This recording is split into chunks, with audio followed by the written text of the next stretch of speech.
Welcome from Arizona, Memphis, Tennessee.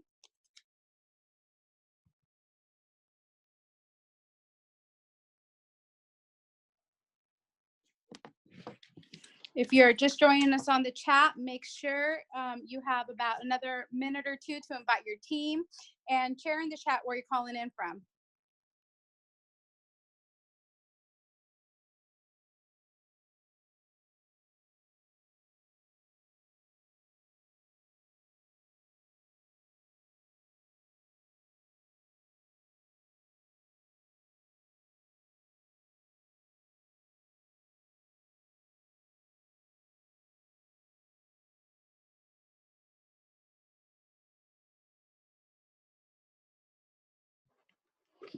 So, hey everyone, my name is Adriana Nielsen. I am tuning in from Modesto, California, the Central Valley here in California. And I am just super excited for tonight.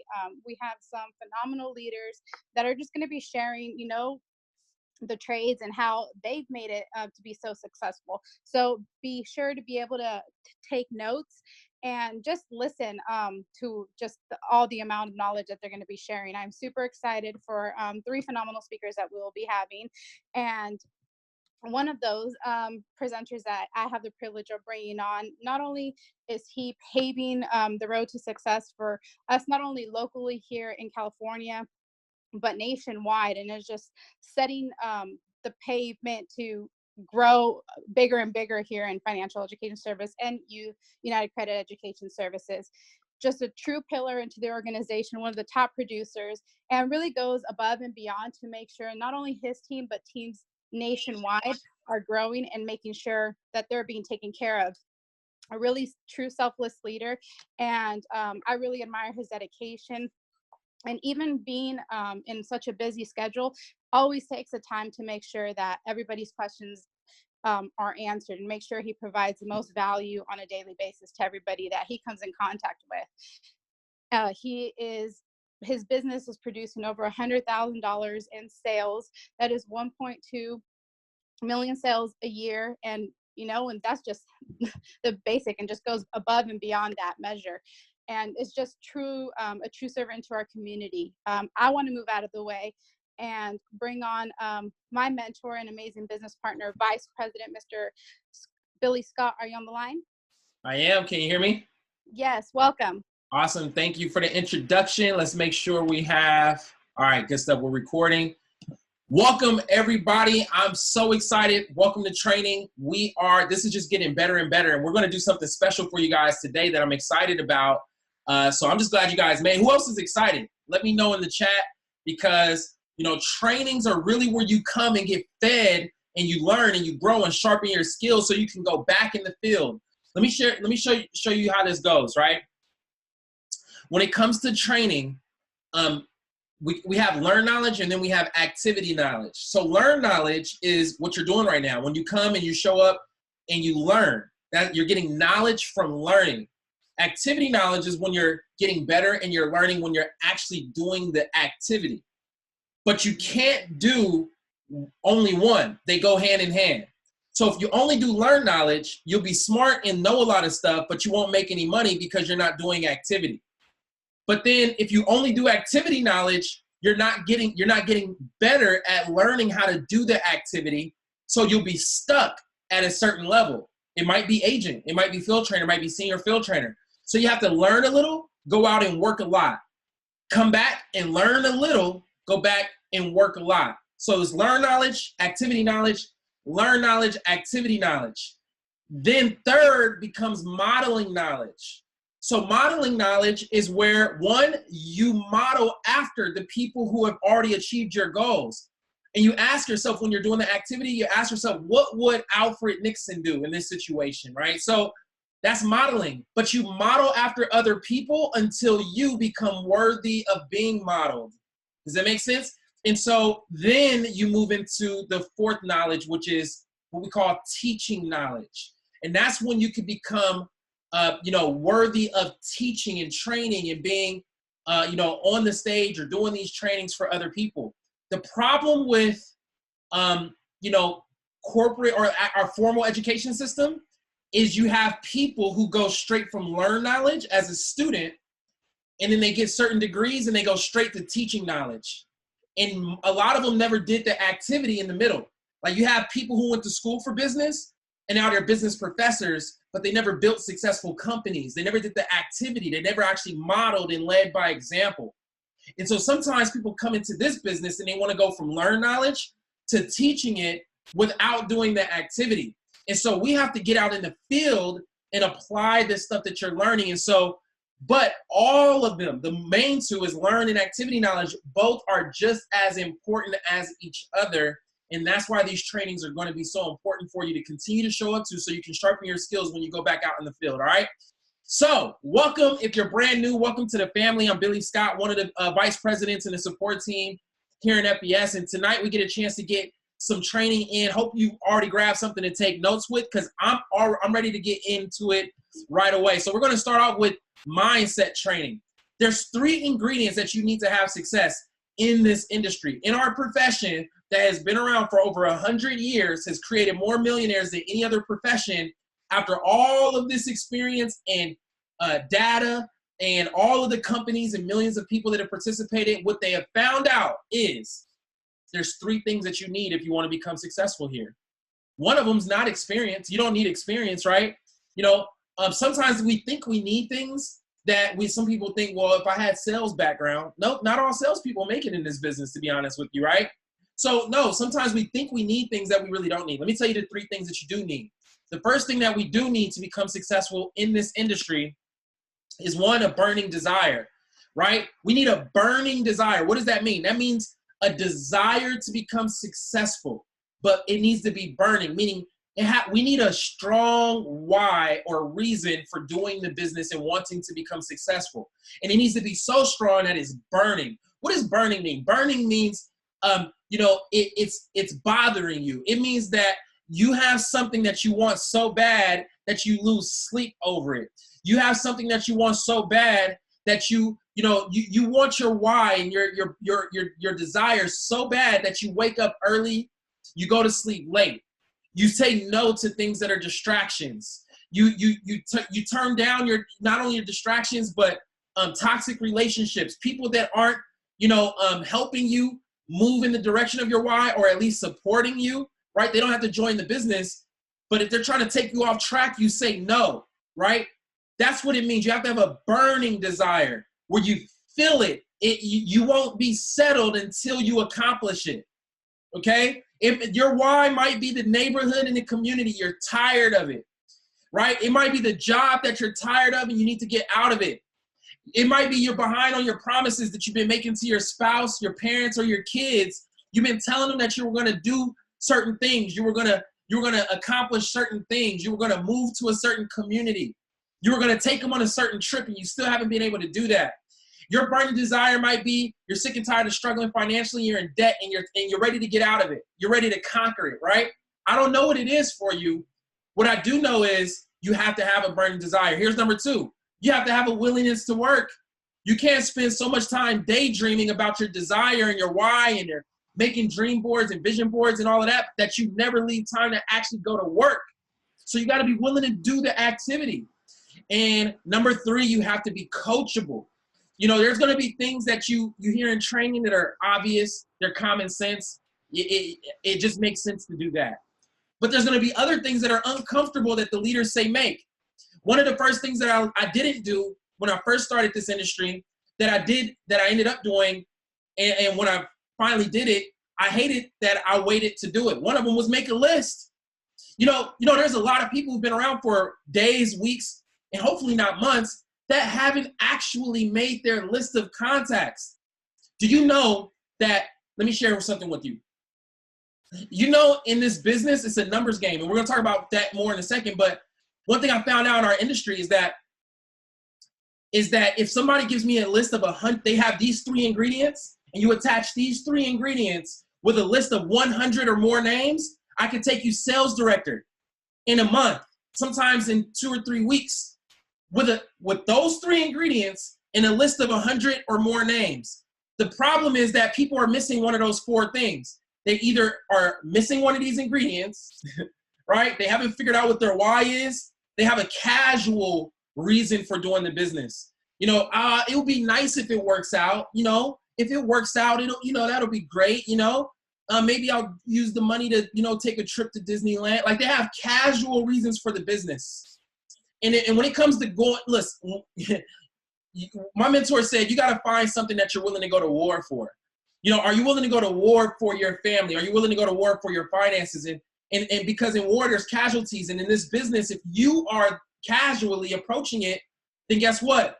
You become a casualty, or your business becomes a casualty, you know, of this war, if it makes sense. The war on finances, the war on struggle, the war for freedom. Maybe you have great finances, but are you free?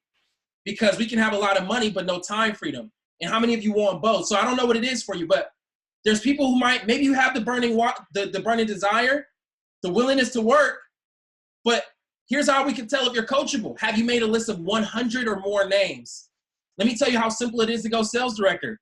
Out of 100, how many of you would agree that you can get, at least with our help, in a system of how to expose those people, follow up with those people, present to them, and close? How many of you would agree that the worst person with no experience can get at least 5 people that are looking for an opportunity?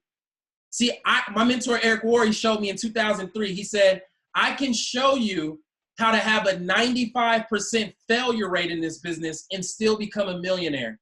I like those odds because I didn't get good grades in high school. You know, I graduated with like a C average. So if you have to have 90% success rate to be a millionaire, then a lot of us, we wouldn't have a chance. But he said, no, I can show you how to fail 95% of the time and become a millionaire. He said, here's how. You make a list of 100 or more people. We're going to sort through those people. The hardest part is the sorting and not getting emotionally attached during the sorting. It's like a deck of cards, right? You're looking for 5 aces. Now in the deck, there's 4, but in your list of 100, there's 5 aces. The problem is you're going to be going through the sorting. You're going to find 2s or 3s or 4s or 5s, right? And some of those people are going to be negative, and they're going to try to talk you out of it because a 5 doesn't want to see you be a 6 or a 7. They want to keep you. They'll tell you things like you shouldn't do it, and I'm not going to do it, right? And here's another thing. You're going to keep sorting. Then you're going to find some people, they're not aces, but they're jacks, kings, and queens, meaning what? They have potential. They could be an ace, right? They're close to an ace. They're sharp. They make good money. They know a lot of people. And maybe they might start, but they're not an ace. They're not really ready to go. Or they might not even see it. They might not sign up. You got to keep sorting. How many of you agree if you could find 5 out of 100? See, Eric Worre said, if you find those 5 people, and then we show, first of all, that 5, well, you're well beyond field trainer. Congratulations. All we're going to do is show them how to do the same thing. 5 people make a list of 100 names each. Now that's 500 more contacts in your organization to expose in addition to your list and your contacts.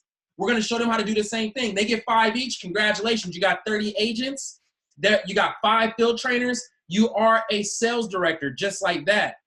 Okay? The hardest part is the sorting and the activity in between. All you have to do is remove your emotion and just focus on your goal and your desire, and you can crush it here, guys, with that plan. So that's it. Let's continue on mindset. I found out from Jim Rohn. He said there's 5 major pieces to life's puzzle. If you don't like what's going on in your life, if there's a part you don't like about your lifestyle or your results, this will help you figure it out and solve it. He said the very first thing it starts with is your philosophy. What is your philosophy? That's your thoughts and beliefs that control your life. I'm going to show you what that means. The second thing he said is your philosophy dictates your thoughts. Your thoughts dictate your actions. Your actions dictate your results. Your results dictate your lifestyle. So here's how it works. A lot of us, before we come into the business, we don't have the right philosophies yet. So it takes a little time to establish the right mindset and philosophies. So you got the philosophies, let's say they're negative. Guess what happens? Negative philosophies or beliefs or thoughts lead to what? Negative philosophies lead to negative thinking or negative thoughts, right? Negative thoughts lead to negative actions. Negative actions produce negative results, produces a negative lifestyle. So if you don't like what you have going on in your lifestyle, you don't not like where you live, you don't like what's going on, and this could not just money, this applies to your health and everything else, your relationships, whatever it is. All you have to do is go back and say, well, what are my results? Okay, great. Well, what actions have I been taking or have I not taken? Okay, if those aren't great, then how have I been thinking? What kind of thoughts have I been waking up with on a daily basis? And then you go back to your philosophy. What have I been inputting in my mind? Because what goes in must come out. This is why it's so important to not miss trainings, not miss overviews, because this is where you get the core philosophies that's going to lead to positive thoughts, positive actions, results, and lifestyle. You guys get that? So what I want to wrap up with is 10 philosophies. There's a lot more that you'll learn over time. That's why you always want to take notes and capture them. But here's what I want you to do. I'm going to give you 10 core philosophies that are important for you in this business, and some of them are even going to help you in the other areas of your life for the rest of your life. So let's talk about it. Philosophy number 1, exposure is everything. If you're not exposing, guess what? You don't even have a chance to get an enroll a customer or agent. So exposure is everything, right? Nothing happens until you expose somebody and let them know. What is an exposure?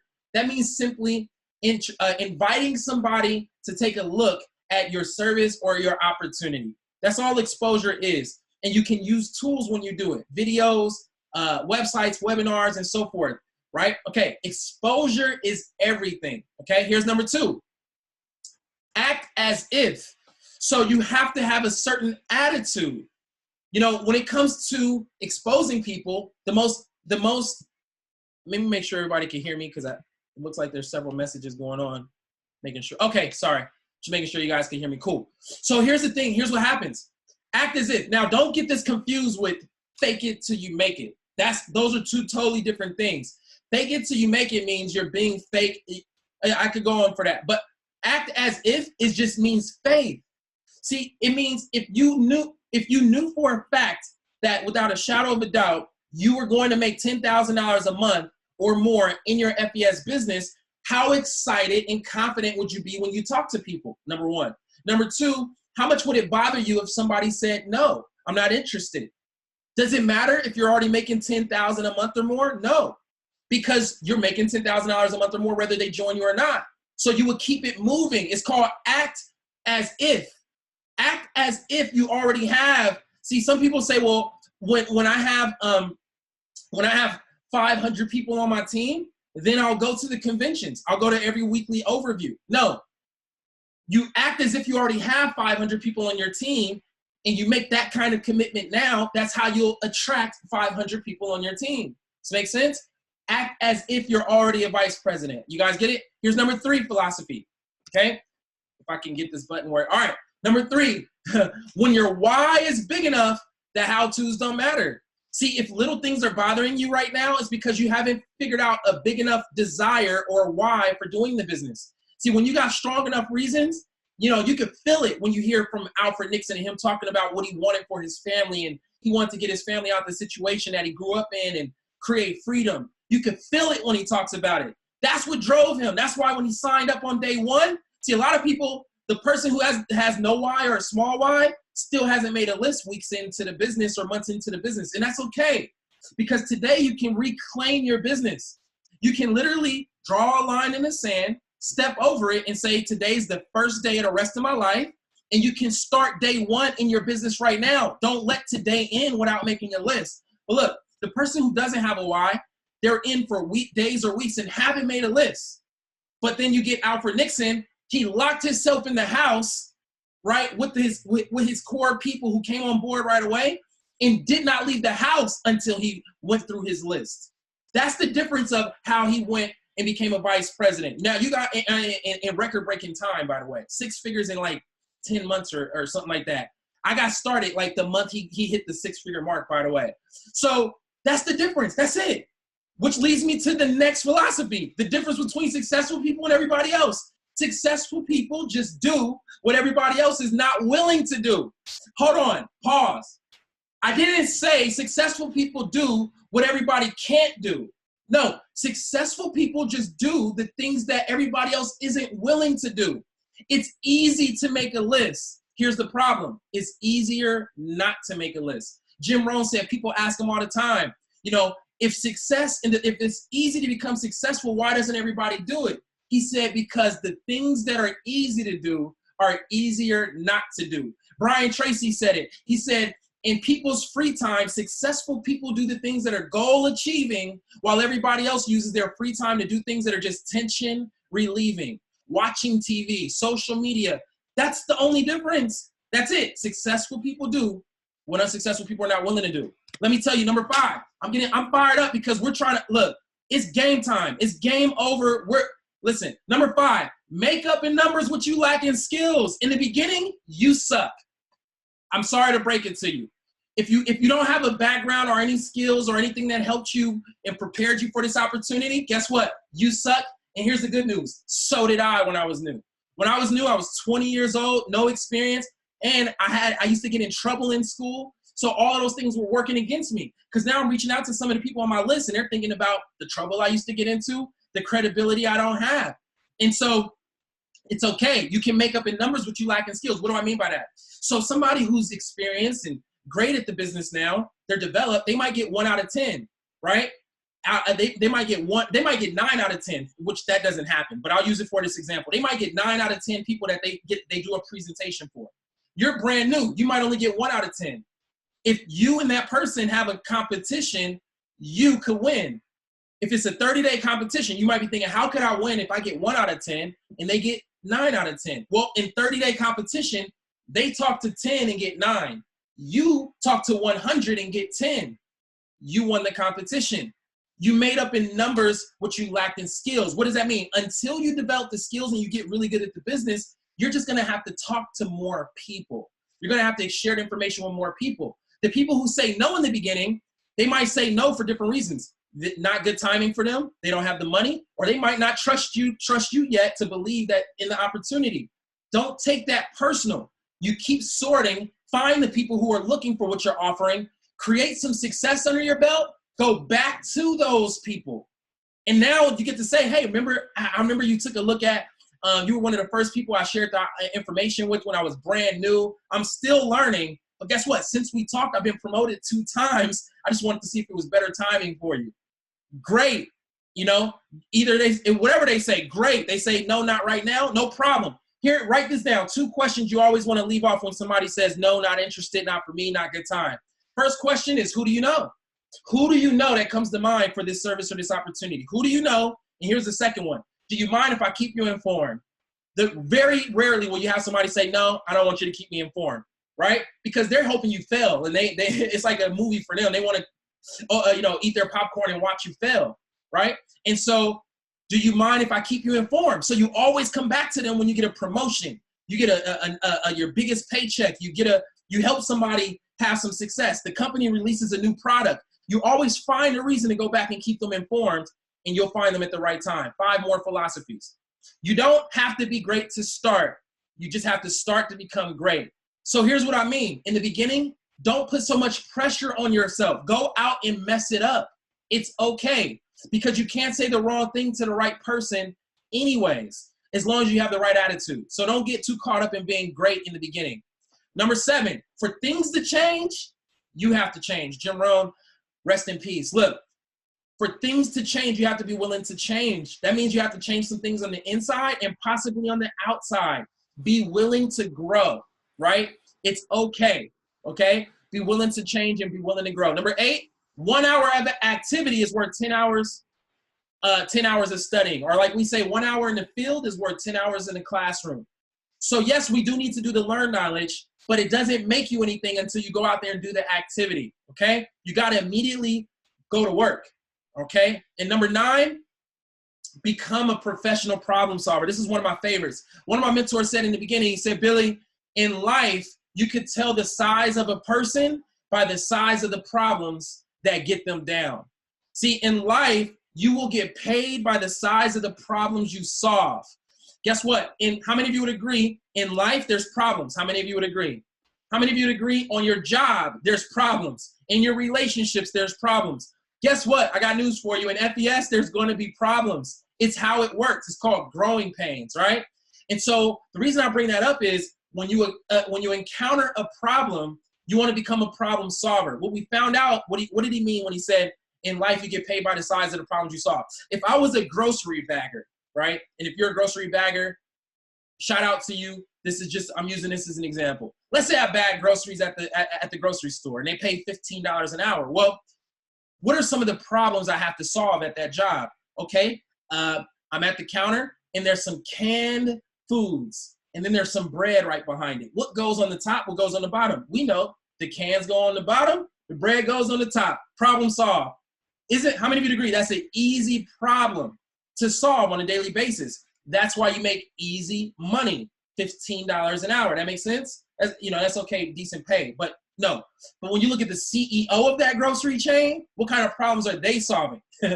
They're solving major problems, and that's why they get paid the major money. So in your business, you're going to have problems to solve with your organization, right? You're going to have problems to solve with your clients. And so before you lean on somebody else or blame somebody else, first question to always ask yourself is, what can I do? Number 2 is, what can I read, right? Number 3, and what can I do could be call corporate maybe, right? What can you do? Go online in your back office. What can you do? Number 2 is, what can you read, okay? And then, who can you call? And that should be last, okay? Calling your upline and so forth, because you want to become independent as soon as possible. Number 10, I will until. Every person who become a vice president or above has an I will until. They're stubborn about their success. They're not naive about it. They're stubborn about it, right? And so I will until. I will run until I get my next promotion. It doesn't say I will give it 60 days and then we go see how it. No, it doesn't say I'll give it until the end of this volume month. No, none of that stuff exists to us. We keep running until we accomplish our burning desire and freedom for our families. So guys, with that said, I just wanted to set the tone for the rest of the training we have lined up for you guys. I want to move out the way. Let me clear this off. For our next trainer, this gentleman is a master trainer, super skilled and just really committed and passionate to helping people win. He's been doing it for a long time, and he's only been here for a short time. And in the short time that he's been with us here in FBS, he's already helped develop tons of success stories, and there's a reason for that. So you want to make sure you capture the notes. This gentleman is already an executive sales director.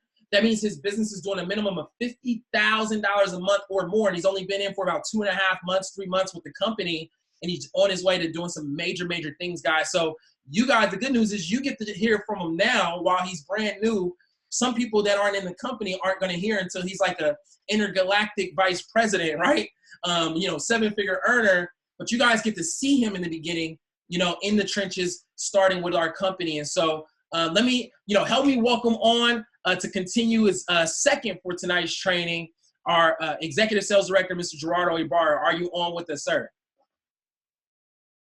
Yeah, absolutely. Can you hear me well, Billy? Yes, sir. Loud and clear. Welcome. All right, guys. I'm excited to be on here tonight. We got 166 participants. I'm going to come on here tonight and just share some of my knowledge. I've been in the industry for 6 years.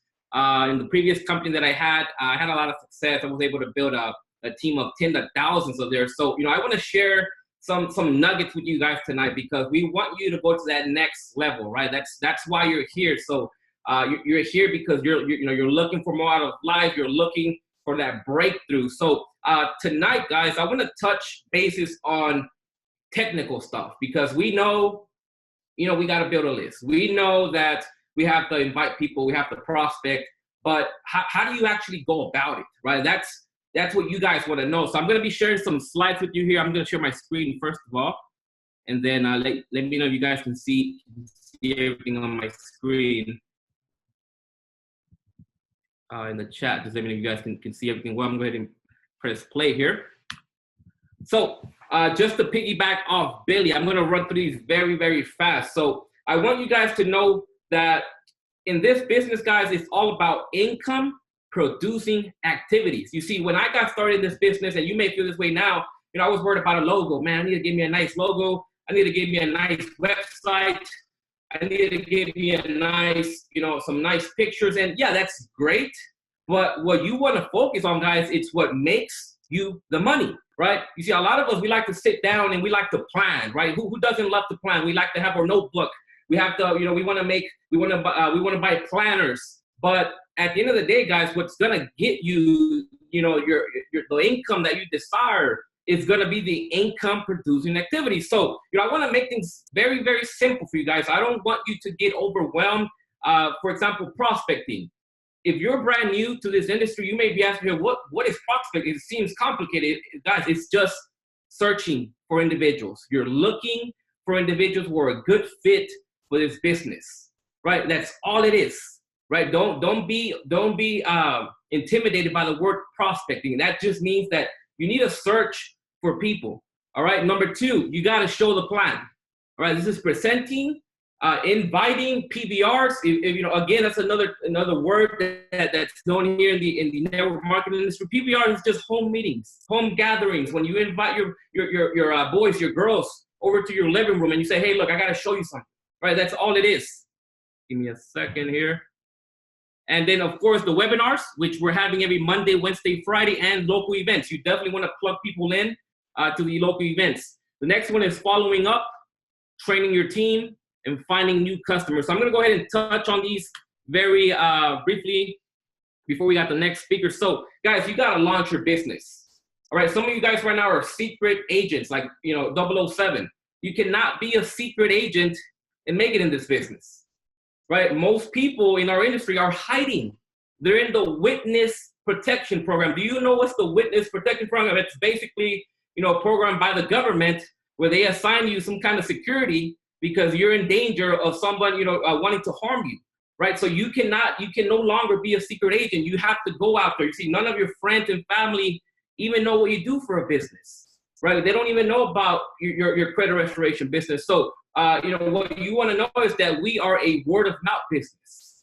Okay, so you definitely want to be launching your business. If you haven't launched, if you're on this call right now, you haven't even launched, guys, you gotta launch your business. You can even start by having a PBR, which is a home meeting, and call it a grand opening. You see, if you were to open up a restaurant, right, you often see the pictures, the big scissors with the red ribbons, and they're just cutting, they're opening the restaurant. So why not do the same for your business? Right, call it a grand opening. People are gonna be excited. Wow, grand opening? What's going on, Gerardo? What do you got going? All right, guys. So that's some things you want to keep in mind. Now, I'm gonna go ahead and get into the technical stuff side of things because some of you guys may like we keep pounding this idea of build a list, but yet some of you guys still don't have one. Right, so I'm gonna show you how to build a list of a few hundred people, even thousands, just, depending on your social media. So really quick here, guys, take a screenshot of this, okay? Either take a photo of it with your phone. If you're on your laptop, screenshot it with your Mac, whatever it may be, because you're gonna wanna come back to these steps after this call. All right, so I'm gonna read through them. Facebook list, number 1, you're gonna download Google Chrome. That's a browser. That's like saying Safari, that's like saying Firefox. Number 2, when you're on Chrome, you're going to download the toolkit for Facebook. And I'm going to show you all of this right now in a few seconds. Okay? The next step is going to be on friend multiple or all active Facebook friends. And the 4th is going to be write the list. So I'll give you guys 20 seconds to either take a picture of this, screenshot this, whatever it may be, because you're gonna refer back to this list after this call. All right, guys, so I'll give you guys about 10 more seconds, and then I'm going to go ahead and actually show you this live, how it works and how I built my list. And I was able to put on, I want to say it was close to 20 people within my first 2 days of launching my business. All right, and this is how I did it. So I'm going to be showing you guys within a few seconds. So I hope you guys got that down. I'm going to go ahead and head to my browser. So oops, what happened here? Okay, so I'm gonna go to my Facebook. All right, guys, so number 1, you wanna be on Chrome, okay? Like I said, you gotta download the Chrome browser, which is gonna be what I'm on right now. You see here on the top left, Chrome. I'm using Chrome. You're gonna log into your Facebook. Now, the second step, let me check the comments here to make sure everything's, okay. The second step, guys, is gonna be to download. Give me a second, I cannot see my tabs. Okay, you're gonna go ahead and go on Google and you're gonna search Toolkit for Facebook. So what this is, guys, it's an extension for Chrome. You see, Chrome, they have extensions. So once you download toolkit for Facebook. You're gonna click on it. It's gonna be the first one. Here I have the option that says remove. That's because I already downloaded it. It's already installed. So you're gonna install this. And then once it's installed, what you're gonna do is you're gonna click here on the top right. It's gonna say TTF, which is the toolkit for Facebook. So once you do that, this is step number 3 on the list. It's gonna pop up this menu. Now this is, you have a whole, it's a toolkit. That's why I call it a toolkit. So you have a lot of options here. Now the one that I mentioned specifically on the list was the one that said unfriend all active Facebook friends. Now we're not really gonna unfriend them. I'm gonna show you what I'm doing right now, okay? Give me a second, guys. So once you do that, guys, it's gonna load up the tool. And what I like about this tool is that it's actually gonna number your Facebook friends from 1 up to whatever amount you may have. Some of us may have 500, others may have 1,000. Some of us may even have 5,000, right? Just depending how long you've been using Facebook. So I cannot see with these cameras on these webcams. So what you're gonna do, guys, is you're gonna scroll all the way to the bottom. That way you can see how many actual friends you have. So in this case, I'm showing 3,294. So what you're gonna do, guys, is you're gonna put every single name here on paper. Now, the reason why it has to go on paper is because we tend to make mental notes, and mental notes don't work. Let me show you what's a mental note, all right? So let's say that I'm on Facebook, and I'm like, okay, I got a prospect, right? Again, we got to search for individuals who are a good fit. So, if I'm me, I'm here, I'm clicking on my friends, and I start just judging people. Oh, this guy's already in the business. I think this guy's already successful. He's not going to want to join. This guy over here, I don't think he's a good fit. He doesn't have what it takes. So before you know it, you disqualify the whole world. And you're just picking and choosing. And what I learned, guys, in this industry is that you cannot pick and choose. What I came to find out is that the people that you think are good candidates are the ones that don't join. And the people who you think that, I don't think they're, they're too successful, those are the ones that take action. Those are the ones that end up joining you. So I'm asking you, do not judge anybody, guys. So what you're gonna do is you're gonna put, and another thing, right? The reason why you don't want to do this, how do you keep track of who you message? How do you know? You can't. It's too overwhelming. Like, you can keep scrolling for minutes and you don't know who you message. So that's why this Facebook toolkit, it's organized. You have them numbered, so you cannot skip anyone. Are you with me? So if you do this, I should have 3,000 names. By the time that I'm done, I should have my pen, paper, notebook. Every single name is going on this list, and they're all going to be contacted. I'm not going to skip anyone, right? Because the mindset that you want to have is that, guys, I'm not selling you tea. I'm not selling you something that, you're not bothering people. You don't know who needs our help, right? You don't know who has bad credit. You may talk to someone who's trying to buy a house, who's trying to put their kids under a roof, a place to call home, and you can be that person, right, that's holding the key for their door. All right, guys, so this is Facebook. Okay, this is Facebook alone. Now, let me show you. Let me go back to the slides here. All right, so what do we do next? That's just Facebook alone. That alone, you should give you hundreds of names. Now we're gonna go to Instagram. So the way you do that on Instagram, I think I had Instagram open on this side. Did I close it? I think I did, right? So, okay. So guys, that, you should have already a few hundred names on Instagram. Now, what you're gonna do on Facebook is, I'm just gonna use this guy, Junior, as an example. So look at Junior. Junior has a total of 1,700 followers. What does this mean? These are people who are able to see his stories, people who are able to see his posts.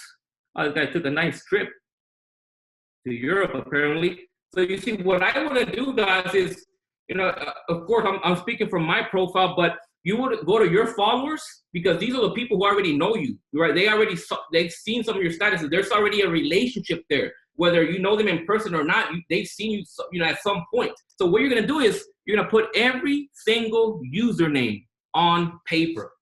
All right, now, guys, the most important thing here is when I'm actually telling you this, the question is, are you going to do it? Because if you're not going to do it, then might as well just quit. Right? There's guys, we're giving you the blueprint. We're giving you, you know, the strategies that I use to put 20 people on board within the first 2 days. So I'm asking you, are you going to do it? Because there's no point in me telling you this if you're not going to do it. Right? Right? If you, this guy has 1,700, followers. In my case, man, I didn't want to use my example because I've been building this page for years. But if you're looking at me, I have 28,000 followers. I have to put 28,000 names here. So in other words, I'm never gonna have enough time to even run through these names. But if you're someone, who you started your Instagram page not too long ago, you should be able to put at least another extra 500 names, right? And we're not done, guys. Because some of you guys come to me, hey, Gerard, I need help. And the first thing I ask, how's your list looking? They don't have one. They just don't have one. They're not following the steps, right? If you're a big time Snapchat user, the same deal. You write down the usernames. Okay, that's another 100, 200 contacts. Then guess what? You go to your phone book. You have contacts here, old high school friends who you haven't spoken to in years. Reconnect with them. Just don't bomb it all over them. Bro, guys, let's make some money. No, just ask them, hey, where you working at, bro? How long you been working there? How's your family? Do you have any kids? Did you get married? I mean, just catch up with them, guys. But you gotta go through your phone book, and then you can still make your list from the people that you know, coworkers, right? Just think of if I was to give you $100 for every name that you can come up with, I'm sure that you come up with at least 100. So, guys, our goal is to build a list so huge that you're gonna feel like there's not enough time in a day to get it done. So if you have, let's say, 1,000 names, and your goal should be to go through 50 of them, and these are real conversations. These are not like, hey, call me when you're free, or don't. A simple message doesn't count. Like it's a real conversation.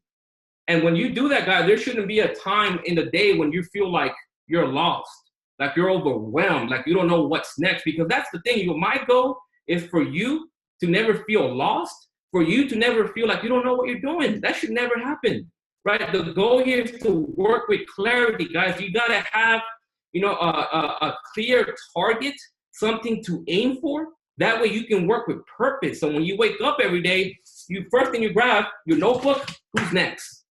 Right? Because what's happening, guys, is that some of you guys, you have no experience. This is your first rodeo. So you get on Facebook, right? You're excited. You're pumped up. You're making mental notes on your own. You message 30 people the first day. The second day, you message another 30. They all said no.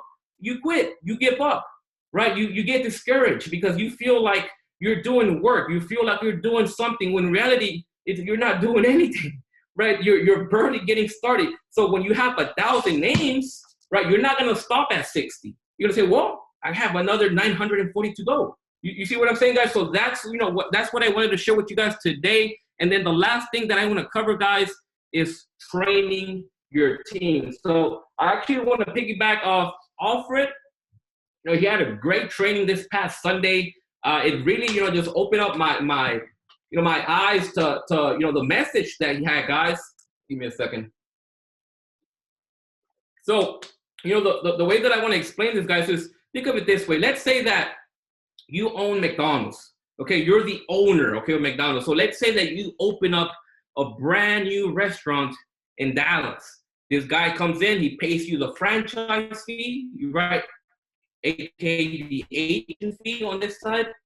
And then you're like, congratulations, bro. You got yourself a brand new franchise, you're in Dallas. And then you never speak to him again, right? You don't train him. You don't show him the system. You don't show him the recipes. You don't even show him how to cook the fries, how to cook the meat. What's going to happen in Dallas? One word, disaster. Complete disaster. The guy's not even going to know how long the meat should be cooked for. The guy's not even going to know, how many seconds do the fries have to be fried. So when it comes to business, guys, it's not about just signing someone up and just leaving them, to pretty much become a disaster because they have no experience. So, I want to talk to you a little bit about leadership, guys. So first and foremost, I want you guys to appreciate your team and their performance. When you do that, guys, they're going to respond by doing even better. As a network marketing leader, You want to reward people for their activities, not just the results. And if you're in my group chat, you notice this, right? You want to reward people for doing the money producing activities. What are money producing activities? What? 3-way calls, inviting people to the webinars, plugging people in, right? So if you see me in the group chat, guys, congratulating certain individuals for putting me on 3-way calls. Hey, congrats so-and-so for putting me on a 3-way call. Hey, congrats so-and-so for inviting so many prospects to the call. You want to reward the activity, okay? It's easy to reward people who produce big results. That's what most people do. However, I think that is most important to reward people who are trying hard, who are doing the work, even if they aren't getting the best results. All right, this extra encouragement makes a big difference. So, I'm telling you this, guys, because you guys are leaders, right? You guys are not just an agent. You guys are the face of this company. You're the next sales director. So I want you to know how to treat your agents. All right, guys. So how do you effectively reward your network marketing team? Number one, you praise them in public, right? If you're at a local event, give them some praise. Say congratulations to the new sales director. Congratulations to the new field trainer. Okay, give them a call. It makes a big difference. It lifts up the spirits. Okay, get together and celebrate with them. 2 weekends ago, I took out 2 of my new sales directors for a nice steak to a nice steakhouse. Right, I paid the bill. I took the bill and I told them, hey, I'm proud of what you guys are doing. Let's keep it going. Let's get the momentum going. Invest in your team.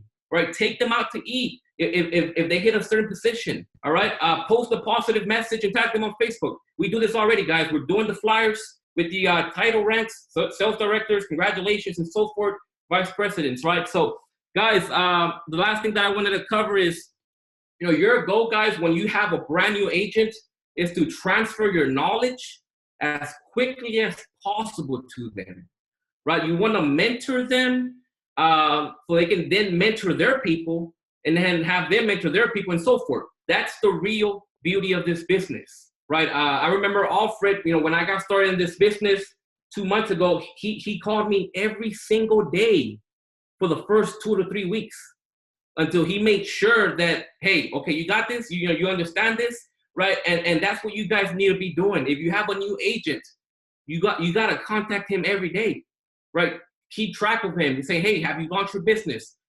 Can you come to the local event on Tuesday that we're having, right? Hey, we have a training at tonight, bro, at 9 p.m. You gotta tune in, right? You want to keep track of your agents. If you guys, this is what I have a few bullets. This is what I do, guys. For every single agent that joins my team, right? Because I'm a big time producer, so I gotta keep track of things, and I'm not the guy that signs somebody up and just leaves them by themselves. So I actually create a single page, right?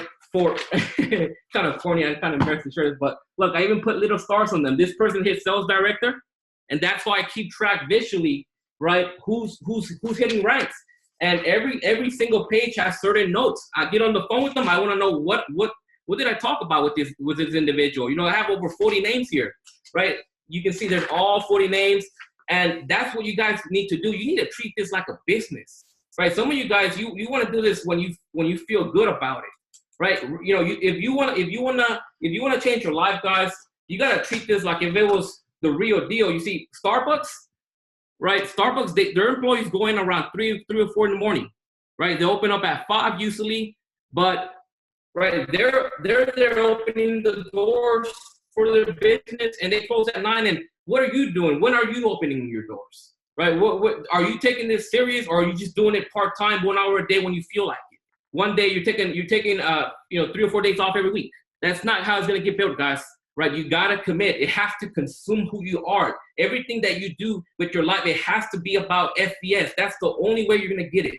I'm not asking you to dismiss your family. I'm not asking you to stop hanging out with everyone, but you got to slowly, gradually, right, make this who you are, right? I guarantee you that, a lot of the vice presidents that we have on this call tonight, Mr. Arthur Nixon, Billy B. Scott, these individuals, as soon as they wake up, they're already thinking, okay, meetings, trainings, presentations, local events, right, guys? So that's really all it is, and that's my time, guys. I want to thank you for coming on tonight, and I'm just, it's an honor to be here, to be honest. And I'm going to give it back to Billy D. Scott. Now, the next gentleman that's going to be coming on next is, Senior Regional Vice President, Mr. Alfred Nixon. This guy, man, he literally is a servant leader. I actually got to know this guy before he had his breakthrough. When I was living in Miami, he was picking up trash in the beach of Miami. He actually used to come to my apartment and to get motivated. We used to talk every single night about goals. Hey, man, we should do this, we should do that. And long story short, I moved back to Houston, where I'm at now, and I saw this guy's life change. Now, I was with another company. I was busy, but I got to see his growth. And I'm just so proud of this gentleman. It's a really inspiring story to be able to, have someone that I personally met make it and be ranked number 91 in the world, guys. So you definitely want to be taking notes. And without being said, I want to give it to Mr. Alfred Nixon. Did you make it on the call tonight? Absolutely. Gerardo, could you hear me okay? Yeah, I can hear you loud and clear, bro. Definitely want to thank you for all your leadership, bro. Appreciate everything that you've done for me and my organization. Absolutely, man. That's funny. Man, I remember those days, man. But before I jump into anything about myself or about what I'm going to cover tonight, definitely want to give it back to the gentlemen you heard from. You heard Mr. Billy D. Scott, who opened up the call with a lot of great information. I mean, I remember when he came in, I think he hit sales director within his first 7-10 days into the business and went on to become a vice president and a six-figure earner here. I mean, these people got years and years of experience. I'm talking about Billy been in the game for 10, 12 years, and it takes years to learn this industry, and now he's a professional. And you hear somebody like Gerardo Ibarra, who was actually the face of another company, who built an organization of over 200,000 people. So when we talk about what these people taking the time out, they professionals, and why they having success. And as Gerardo mentioned, a lot of people see some of the things that we've been able to do, but you got to understand the backstory. And I'm going to share that with you guys tonight. Gerardo was making a ridiculous amount of money, and he had everything. He had a condo on a beach on a high floor. I was just getting my feet wet and trying to get off the ground in my network marketing career, but we were still good friends. I used to always go to his condo to get motivated, and then he started building out his thing, and we started to take off with FES, and life happened, and we ended up getting back connected together, and came in here in his first month, he hit executive sales director, and he's well on his way to get into the higher levels in the company. So excited about you, man, what you've been able to build. And let me see how many people. We got 180 people on the call tonight, and I think this is being recorded. It's going to be a much needed training, and I want to just share my screen and get right into what I'm going to talk about tonight, and with some of the things we're going to cover on how to build a team and unlock momentum. That's what it's about in this business, being able to turn over the stones and being able to go out there and create momentum in your organization, not just some months, but always be in momentum. I always like to use this slogan, forever in momentum. And how's that going to happen? You got to build a culture. You got to build leaders. But I want to ask you guys a question for everybody here on the call tonight.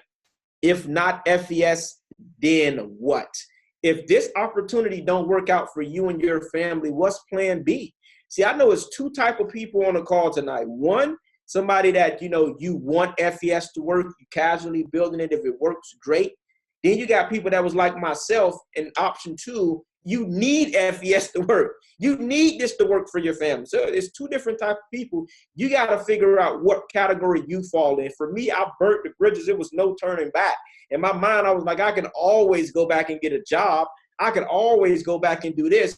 I'm going to go all in and put everything on a row and put my head down and go to work and see what happenens. A lot of you guys aren't all in. You got to go all in if you want to build big here. See, this was me in the beginning of my network marketing career.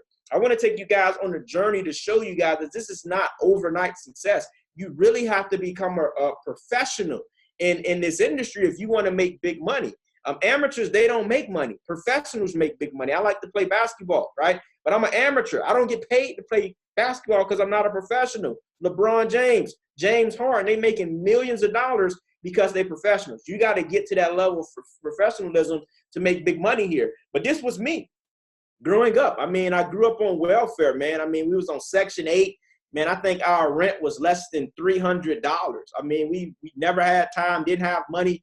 We was in a bad situation growing up, but it motivated me. I needed to go to that. It made me stronger. This was actually the apartment complex I grew up in, right? So when I tell people about what I went through and what it takes to become successful here, and you just think you get in 2 weeks, in a month, that you're going to become it doesn't work that way. You have to go through what it is you got to go through. I want to tell you right now, if you feel like you're going through something and you're like, man, all these guys that's making all this money and these young ladies that's doing well, they don't understand what I'm going through at home. They don't understand I don't have a supportive spouse. They don't understand that my friends aren't supporting me. Guess what? We all went through that. My own family didn't support me. He told me, you need to go get a real job, right? My own friends used to laugh at me when I first came out and I said, listen, man, we're going to be making $25,000 a month. They fell on the floor laughing at me and said, who did I give my money to? They just scammed me, right? These are things you're going to have to go through in network marketing, right? I don't listen to people that don't make the income that I want to make or have the quality of life that I want to have. So I just kept going and kept listening to the mentors who lived that lifestyle, and we was able to become successful with the platform. See, it's 5 core fundamentals to build a massive organization. And one of the things you got to do is you got to fire your upline. And what do I mean by that? Not just walk away from your upline. You want to be in communication with them, but do not depend on your upline always. I made that mistake early on in my network marketing career. I had a guy who owned like 5 Denny restaurants. And in my former company, we had a merchant service where you can bring a person on and actually generate residuals off of that. My mentor was busy and wasn't able to do that meeting. We missed out on the account. That day, I said I would never, ever put my paycheck in someone else's hands. I'm going to learn this information. So if you're writing notes, the first thing you want to do, if you want to make big money in this industry of network marketing, you have to learn how to present the FES opportunity like yesterday, like ASAP. You can't just always depend on a Monday, Wednesday, and Friday webinar. You can't always just depend on a Tuesday event in a regional event. You have to get in the trenches, one-on-ones, PBRs. And I'm going to show you some examples of things we did when we was in the trenches building this thing out. You have to learn how to present. The people in the front of the room make the most money. That's what I learned in the network marketing industry. Number 2, write this down. Learn how to launch an agent as soon as possible. You got to understand, when that person gives you that money, that $288, you got 48 hours to get that person to their full potential. What do I mean by that? In those first 48 hours is very crucial to get this person launched, to get them to see a result, to get them to see some positivity. Because every day that goes by, this person in their mind thinking, could I do this? This is harder than I thought it was. That's why it's important for me. I don't want to wait 48 hours. I want to get that person launched like the next day because I know they're excited and they're ready to get engaged. Third thing, never miss any events. Can't miss no event if you want to win big here. I showed up at every single weekly event, every single regional, every single training, because I understood that these were the people who was making money. If they was there, why I'm not there? It just don't make sense. You have goals up here, but your commitment level was down here. It's not congruent with what you say you want. You want 6 figures. You want to walk away from your job. You're not on the webinar trainings. You're not showing up. You're not plugging in with your mentor. You're not going out there doing the activities. It just don't make sense. Whatever your goal is, it has to be congruent with your work ethic, with your activity level. Do not confuse busy with production, right? A lot of people busy. You learn on what's going on in your back office. You're trying to do this. You ain't getting in front of nobody. You ain't talking to no customers. How many people you talk to that was potentials today? How many people you got in the pipeline? That's what FES pays you for. Bringing in customers, bringing in agents, understanding, differentiate the two. Busy work and productive work, right? I had to cut some people off. I had to call my family when I got started. I said, listen, these next 8 to 12 months, you ain't going to see me very often. I may not even answer the phone, but I'm going to come back and get you. They didn't understand. They thought I was acting funny, but I knew I needed to be focused on what I needed to do to go get this bag, what I needed to do to go be able to position myself for financial freedom and be able to come back and get my family. I didn't want no distractions. If you weren't talking nothing positive, if you weren't praying for me, I wasn't talking to these people. I had to go do what I needed to do to go get my family. And some of you guys are entertaining foolishness that's distracting you from getting to your next level. Number 4, you got to be excited. In this business, you can't go out there and just be, man, if it work, cool. If it don't, okay. When you calling people up, you don't got no energy. You have to be excited. Energy is contagious. One of the young ladies in our organization, and she's going to be one of the top leaders, I'm telling you. Remember this young lady name. She's going to be a senior vice president. Her name is Monique. Her excitement is contagious. She go out there, she talk to everybody, and that's how she's seeing results. She attract people to her based on her energy. You got to be excited. Number 5, never stop being new. Always lead by example, always looking to learn, right? Even at the level I'm at right now, I'm always jumping on these leadership calls with these high producers. That's in network marketing. We got an exclusive group where I'm learning from people who's made 50, 100 million, who's doing some crazy things. I'm always learning. I'm never complacent. Always be new. Never stop learning and lead by example, right? Momentum starts with you. That's what you got to understand. You're going to be the person that create the momentum for your group. Whatever you do, your team is going to be a reflection of what you're doing, what you're portraying, what you're going out there and doing. See, when we was in the trenches, this was me. Mike Burgos, Bruce Rochester, these gentlemen came to my house every single day for, I believe, almost 3 months straight. We going over training. We getting people launched. We making sure people hit field training, right? Here go another picture of me and Mike Burgos, right, sitting down at a Starbucks with another gentleman, right? I think Mike Burgos was a senior field trainer in this photo, right? This gentleman who actually was sitting down with never ended up joining the business, right? Imagine how much money he missed out on. But this was the activity. We didn't care. We didn't care if you joined. We understood that. Listen, you in or you out.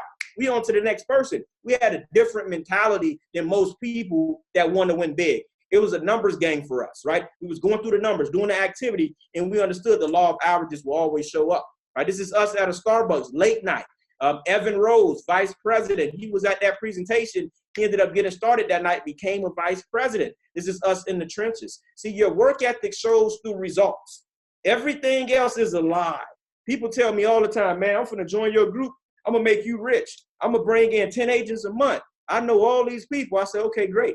I believe it when I see it in the back office, when it shows up in the back office. I used to get excited when people joined my team. They had influence, they had contacts, they were successful, they had a big following, and that used to disappoint me because people didn't do things, right? Now, I don't care how many followers you got. I don't care what your status is. I don't care how many people you know. I get excited when people hit field trainer. I get excited when they get their 5 people. I get excited when they doing activity, when they set up their PBR, when they set up their list, when we launch them. That's when I get excited, not just because they hit the system and they know people. Again, NPOMs, the newest possibility of momentum, they got to have contacts, influence, and the most important thing, you got to be willing to play the game. That's how you identify an NPOM. See, you are whatever it is you say you are. You're going to be right either way. You closest to SVP as you think you are, and you as far away from SVP as you think you are. Whatever you think you are. I remember when I got started, I said, you know what? I'm going vice president.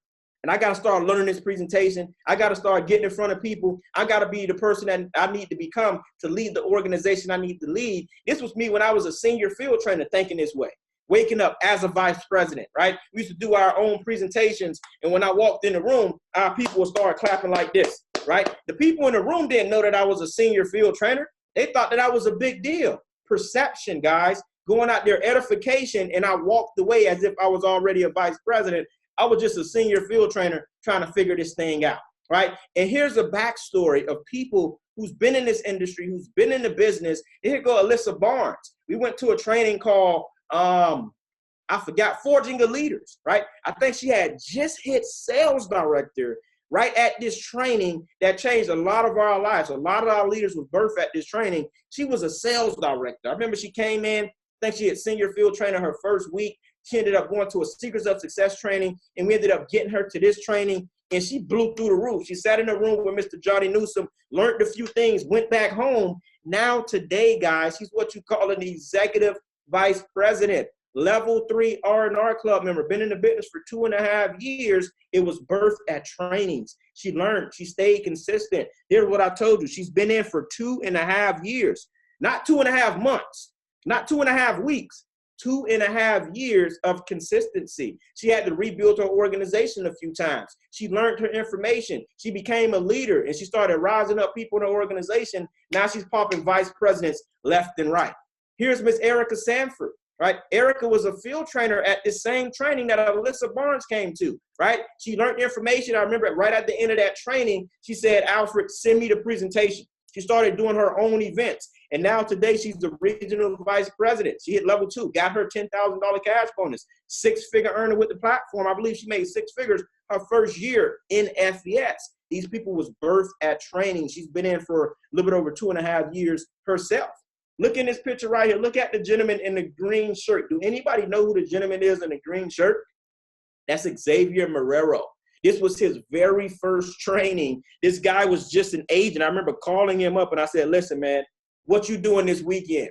He had some stuff planned. I said, listen, if it's not making you 6 figures, you need to cancel and you need to meet me in Atlanta. He said, listen, Alfred, I got some things going on. I got this going on. I said, listen, if it's not making you 6 figures, you need to meet me in Atlanta. And we figured it out. He drove up. And now today, he came to that training called Communication Mastery as an agent in the business. Now today, 2 years later, less than 2 years later, this gentleman is an executive vice president. See, you got to understand that stories is what I feed off of. I use these individuals when I'm selling the business. I let people be able to relate to them. You got to understand that. Leverage people's stories. You don't have to have a success story yet. You don't have to be making the big money.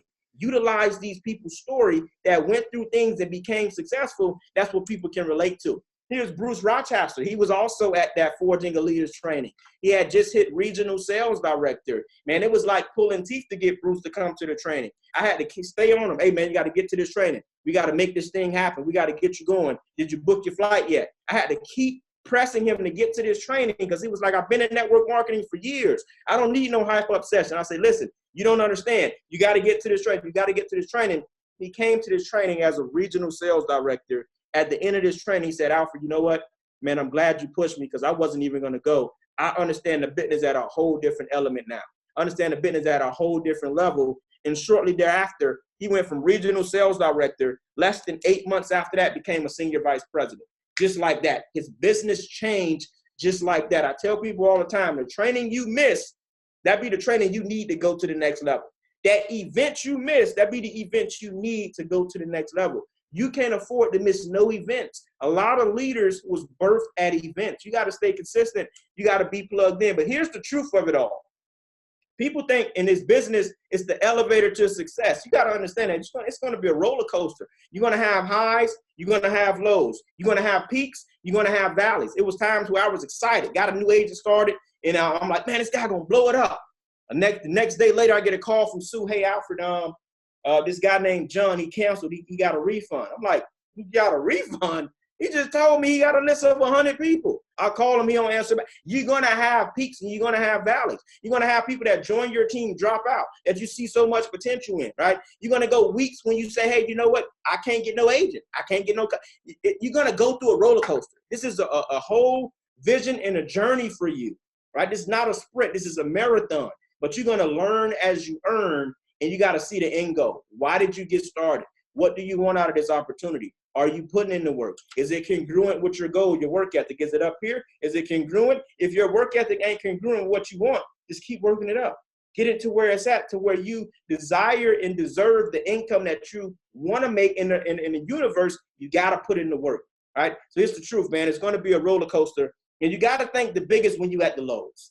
See, I used to walk around and tell people, man, I'm going to be a millionaire. I'm going to live in this type of house. I used to go to the car dealership and sit in these different vehicles to the point where these people got sick and tired of me coming up there because they knew I didn't have no money, right? I used to go up there every week to go sit in the Bentley. They go sit in the Rolls Royce. They go sit in the Ferrari. I used to go out there and chow on the most expensive Rolex watches, and I knew I didn't have no money. See, I envisioned this stuff before it even came to fruition. You got to do the same thing. Go test drive whatever car you desire to drive. Go out there to Rolex and try whatever route you want to go out there and wear when you get to a certain level. Start acting as if you are right now. See, you got to understand that your team will run to your intensity level and not any higher, right? If you're not going out there leading by example. See, I knew when I got started, I got some of my good friends in the business, and these guys was making a ton of money. They was already successful outside of FES. One of my guys was making $40,000, $50,000 a month. So I said, you know what? My story isn't going to be the reason I was able to be successful was because I brought them in. I'm going to lead by example. I'm going to go out there and be in production. I'm going to go out there and create leaders in every line of business. So that's not my story that I became lucky, right? So we went out there. We went to work first year, #1 in recruiting. I think we was number 2 or number 3 in bringing in customers my first year. We won a cruise contest. We had over 1 million points. Next year, we did the same thing. And our team, seeing what I was doing, they seen, Alfred setting the standard. Alfred going out there making it happen. I got to go out there and make it happen too. Our fear of lost them. They understood if they wasn't going to get with the program, I was going to run with or without them. Sometimes you got to be like that to have your team say, I got to get with the ball game. I got to get in this thing because Alfred's going to run with or without me. I got to position myself. I got to be in position. Your team will only run to your intensity level and not any higher, right? You can't duplicate what you're not doing your own self. I can't tell my team to do PBRs if I'm not doing PBRs. I can't tell my team to do one-on-ones if I'm not doing one-on-ones. I just did another one-on-one yesterday for a prospect for Eugene Fanfare. We all out here grinding. No matter what title we at, no matter how much money you make, lead by example, and your team will follow. You got to have long-term vision and short-term memory, right? Long-term vision. Write this down. Long-term vision and short-term memory, right? See, the graveyard is the most wealthiest place on the planet, and I'm gonna share with you why. This was me at my first convention, right? At my first convention, I only had 2 people. I had Samuel Frederick and I had Leandria Holiday. That was me at my first convention. Look at Ashton, right? We were skinny back then, trying to make it happen. 2016, our very first convention, right? We learned so much. We said next year we bring in an army, right? Second convention. All right, my second convention, we had a team of about, I think, 150, close to 160 people in our organization. We was able to walk the stage, receive our 6-figure earner ring. We had a vision. We believed, and we went to go put in the work for it to manifest. My third convention, I had some of my leaders on stage. You see Bruce right here, Valesky, Mike Burgos, Mr. Ashton Henry. This was my third convention where we started from with nobody, 2 people, to where we had people on stage getting a 6-figure earner ring. They $500,000 a year earner ring, right? We had that vision, but you got to understand that everything that was small, everything that was big once started small. You have to start from somewhere, right? I remember Alyssa Barnes telling me, I think a year or 2 ago, she brought a handful of people with her to a convention. Last year, she had a whole arm. She probably had the most people out of anybody team at the convention. She had close to about 200 people with her at convention. She believed, she had a vision, and you could do the same thing, right? Now, every successful organization recruits. You can't be afraid to recruit. And we talked about this last Sunday when I went over some analogies to show you the highest successful teams, they recruit at a high level. We all know Alabama Crimson Tide, the football team. They recruit at a high level. Look at Apple, the NBA, the NFL, the Army, Nike. Everybody is always looking for talent. You don't have to be afraid to recruit, right? But you got to get back to the basics. And you heard Billy talking about creating a list of at least 100 names, right? If you haven't made a list of 100 names, you're not really serious about what you say you want out of FBS. You got to make a list bigger than 100 names. You got to continue to add to that list. That's just basic, right? You can't prejudge nobody. I made that mistake early on in my network marketing career. I had somebody in my phone. I said, you know what? This guy is too successful. He don't got no time. I don't even know what to say to get this guy to show up. I never called him. He showed up with somebody else, signed up that same day. Now this guy's a multi-million-dollar earner with another company. He could have been in my organization. I never called him. Don't be that person that never called that person. You got to have enthusiasm. You got to be excited. People got to feel your energy. That's why I tell people, listen, when you're inviting with me, when I'm launching you, we ain't texting people, bro. We finna call these people. I want them to hear your energy. I want them to be like, damn, man, Alfred don't talk like that, man. This guy must be excited about something. They got to hear your energy through the phone. They got to hear your enthusiasm. It can't be a text message because that can be misconstrued. You got to be excited when you're calling people. Confident, never beg. You got to have posture. Your posture needs to be on 1,000. We're not here to beg nobody when we are inviting people out to come take a look at the opportunity. Edification is key. I just came back from watching a movie with Morgan. And I've been hearing all weekend about this movie called Endgame, right? Whatever the movie is, right? I went to go watch it. So much edification, so many people selling, it got me to show up to take a look. Are you edifying that way? And when I got and seen the movie, I wasn't that impressed. I was like, it was an okay movie, but the way how people was talking about it, man, it wasn't what I thought it was going to be. But it got me to come take a look because of the edification, the way that they edified the movie. It got me to get out of my time to go say, you know what, let me go see what this is about. That's how you got to be when you inviting people. You have to make it important enough. Keep it simple, right? Again, sort, don't sell. We're looking for the people that's looking for us. Red apples, green apples, rotten apples. Red apples, that's the people you want to spend your time with. They're positive. They're open-minded. Green apples, those are the people that want to ask you 1,000,001 questions, right? Then you got the rotten apples. Those are people negative, skeptical, it's a scam. You don't want to waste no time with a rotten apple, but you got to be able to identify who you talking to so you don't waste your time. Your time is valuable. Some will, some won't. So what? Next, right? And you got to teach your agents how to manage their emotions, right? You got to let people know when they join your organization what to expect. Don't give them this fantasy or this lottery ticket. I let my new agents know that, listen, this is going to take some work. This probably was the hardest thing I ever done in my life, but it was worth it.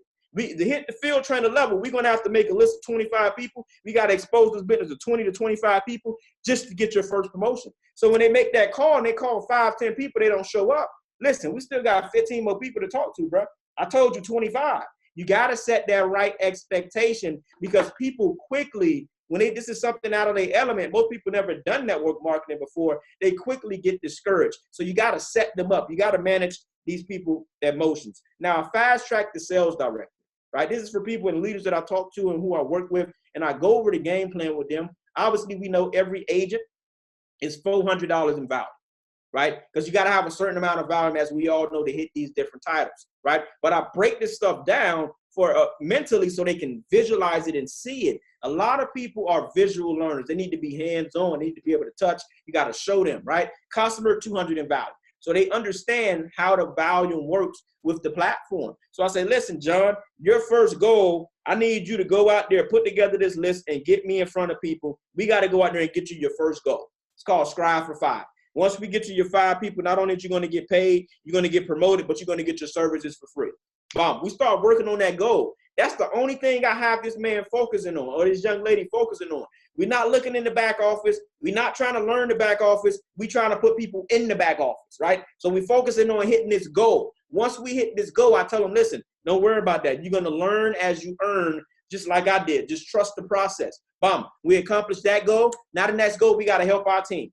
We got to serve. We got to go help them go out there and do the same thing. And how is that going to happen realistically? We have to get in the trenches. We got to launch these people and spend the quality time with these individuals to get them to where they need to go. I feel every person should be able to get 5 people if you spend the quality time, if you invite with them the right way, if you set up the right appointments, if you set up 2 PBRs for them. There's no reason why a person can't get 5 people within their first 2 big meetings, their grand opening and their fallback. Right? That's goal number 2. Now, if you're working with a big leader and you tell them, listen, you go out there, you get 5, we help these individuals get 5, that's going to take you 3 promotions up to now you can actually potentially earn $380 per rep. You make $140 as soon as you enroll the person, $240 on the back end when we get them qualified, $380 per rep. See, I'm telling people this so when they see it, they understand it. People got to see this stuff. If they see it, they'll work towards the goal. If I just tell them, go get sales director, you start. They got to see what's in it for them, how much money they're going to make off this stuff, right? People got to be able to see this stuff, and that's why I go over it the way how I go over it. Third goal is duplicating again. Now, these are for people that want to go out there and say, Alfred, I want to go out there and I want to do something crazy. For example, Gerardo Ibarra, we wrote this goal down. He ended up getting this done within his first month. He went out there, we said, you know what? We got to help those individuals get 5. That's going to bring you about 125 people, 50,000 in value. Now you executive sales director. Gerardo, you'll be making $475 per rep you bring in, right? 170 as soon as they enroll, 305 on the back end. That made him see it. He put the goal down. He went to go get it. He got it done. You got to show people this stuff so they can go make it happen. And again, as I was saying, the graveyard is the most wealthiest place on the earth. It's not Wall Street. It's the graveyard. See, ideas was never written. People that passed away had ideas that was never written. They had songs that was never seen, right? Ideas that was never manifest. See, when you go to a person's grave site, all you see is their name, right? And you see the day that they was born and the day that they died. The most important thing on that grave site is the dash. What did you do in between on your time on this earth? Was you a person that was passive? Was you a person that took initiative? Was you a person that took advantage of every opportunity that you got? or you're a person that just went through life, not living, but existing.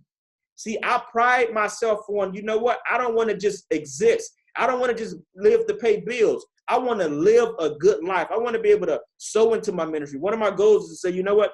Every single year, annually, minimum, I want to sow $1 million into the kingdom. I want to fund the kingdom. How am I going to do that? I got to invest this money the right way. I got to build FES. I got to build that income stream. That's my goal. That's my purpose. That's what wakes me up in the morning. What wakes you up in the morning? And you have to take action. None of this stuff that anybody on here said today makes any sense if you don't take action. You can have all this motivation, all this stuff sounds good. You can see the struggles, you can get the information, but if you don't take action, none of that matters. You got to go out there and do the work. You can't skip the process of doing the work. You can't skip the process of rejection. You can't skip the process of people telling you no. You can't skip the process of learning what it takes to be a big time leader in the network marketing industry. It's a process, but it's worth it. Just like any process. If you want to be a lawyer, you got to go through a process. You want to be a doctor, you got to go through a process. You want to be a nurse, you got to go through a process. You want to do hair, you got to go through a process. You want to be a barber, you got to go through it. Every opportunity and something that's significant requires a process. You got to be willing to go through that process and reap the big rewards. So with that being said, we wanted to do something special tonight and open up a Q&A session, right? For people that's struggling in the business or things you say, you know what, Alfred, I'm not struggling in the business, but it's some things that I can do well. It's some things that I'm struggling with.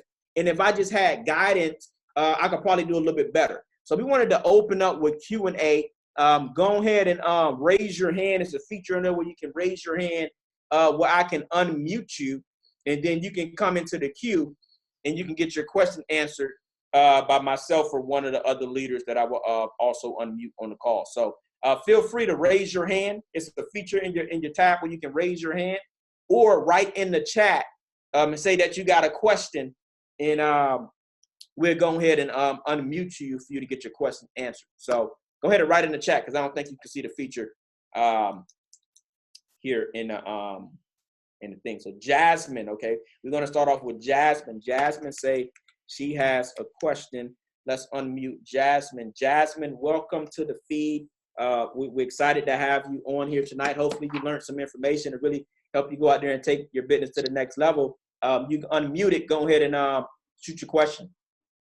All right, I am definitely learning. The thing is, in your story particularly resonates with me because I believe somebody said they were 19 when they got into the business, right? And I'm 21, so I'm audience yet, and I'm not being personable, and I'm professional, and I'm getting there. So, but would you suggest anything, like as in terms of marketing, or? And I'm typically taken very seriously. I'm very professional, but you know, I'm still 21. Like I don't know that many people, and I don't know how seriously I would be taken if I just go up to people, you know. So, I guess I'm wondering how problematic is that, or what would you suggest about that? See, it was an advantage for me when I was young. Why do I say that? Number one, it was never about me. Because number one, I was young, didn't have credibility. Number two, I didn't have money. So people didn't really respect me when it came to business.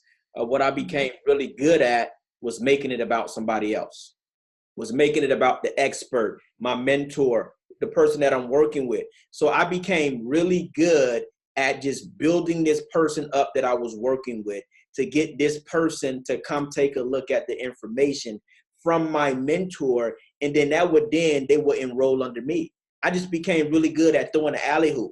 You don't have to be the messenger. You just need to be really good at throwing the alley hoop, really good at learning the stories that's in FES, that when you're talking about the opportunity and you know that person that they can relate with, and utilizing that story so that person can be intrigued to take a look from one of the higher ups, one of your uplines, one of your mentors, right? And that's what I became good at, right? You got to learn these skill sets of edification, learn these skill sets of how to invite. You don't have to know everything, but those two skill sets are important for you to really get people's exposures. Getting as many people as you can in front of the people that's having a success, that know the way, that got the credibility, they will close your people for you. Because my friends knew me too well. My friends wasn't going to listen to me when it came to business 3 years ago at the state that I was at financially. So who I made it about? I made it about the Ashton Henry. I made it about Lakeisha Marion. I made it about Nicola Smith Jackson because my friends didn't know them. My edification skills was on point. They was having success in the business. And that's how I was able to close a lot of people without even having to be the one to present the opportunity. I just became really good at throwing the alley hoop, just getting yourself out of the way because your people know you too well.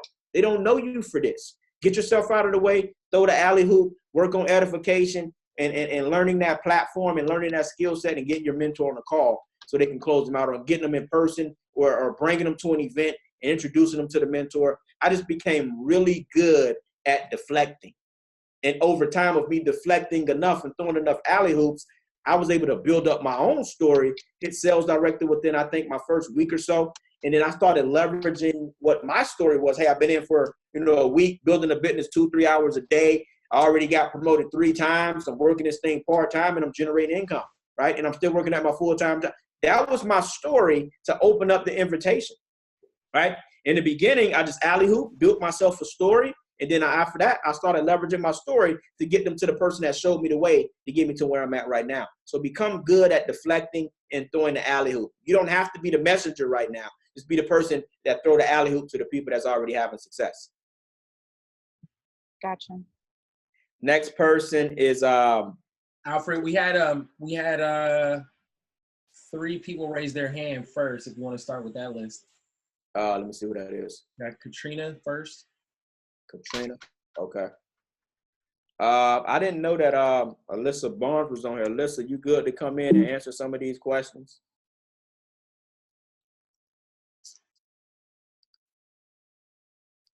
I can't make her a host if she is, Billy. You will have to do that because you made me a co-host.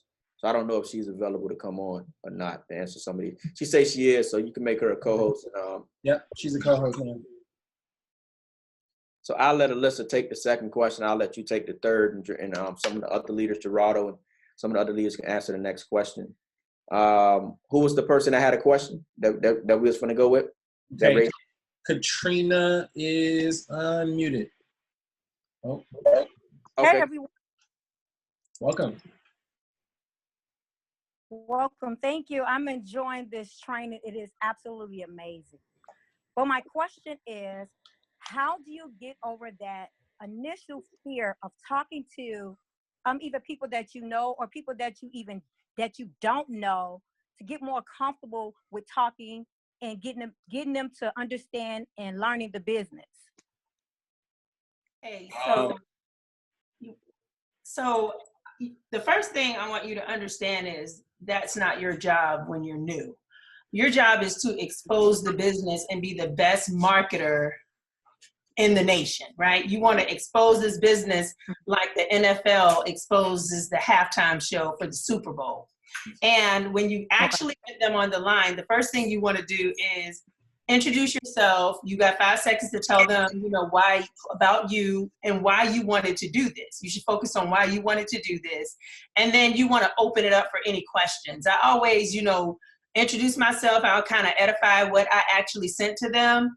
And then ask them, what questions do you have? Because you immediately want to shift the conversation from you to the questions that they have. And when they ask you your first question, then you want to say, you know what, let me get that answer for you.